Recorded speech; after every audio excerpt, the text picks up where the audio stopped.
Donald's Duck. The Fat Controller has reopened a branch line. It runs along the coast by sandy beaches and seaside towns till it meets the small railway at a port to which big ships come. As Duck had made friends with the small railway engines, the Fat Controller asked him to take charge. He said kindly. Said Duck.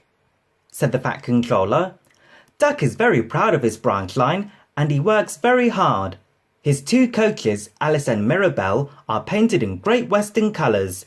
They take passengers to the small railway. Duck also has some trucks in which he hauls away the ballast that the small engines bring down from their valley. The Fat Controller uses this ballast for his railway. Duck cannot do all the work himself, so Donald and Douglas take turns to help him. The Fat Controller has built them a shed at the station by the small railway.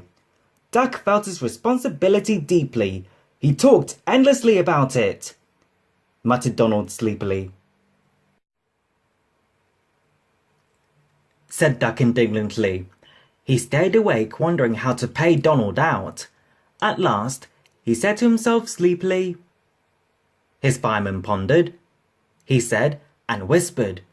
Duck giggled and his driver slapped his leg in delight. He said he dearly loved a joke.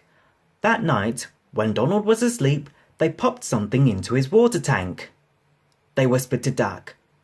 Asked Duck anxiously. A duckling popped out of Donald's tank at the first water stop. Both driver and fireman goggled with surprise, but Donald laughed. He said and told them what had happened in the shed. The duckling was tame. She shared the driver's and fireman's sandwiches and rode in the tender, quacking at intervals. The other engines enjoyed teasing Donald about her.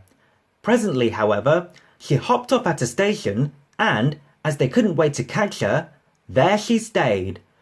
But before they reached home, Donald and his driver and fireman consulted together and made a plan.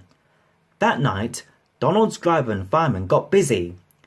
When Duck's crew arrived to look him over in the morning, they found something which made them laugh till they cried. They said, Duck peered at it unbelievingly. Donald opened a sleepy eye. He exclaimed. Then Duck laughed too. He said. The duckling settled at the station and became a pet with passengers and staff. She carefully inspects all parcels and luggage and sees that the porters stow them properly in the vans. When she wants a swim, she flies to a nearby pond, but always returns to welcome the trains. She stands by the cab, quacking imperiously, till driver or fireman gives her something to eat. Donald is her favourite, and she sometimes allows him to give her rides, but always gets off at her own station. The station master calls her Dilly, but to everyone else, she is always Donald's duck.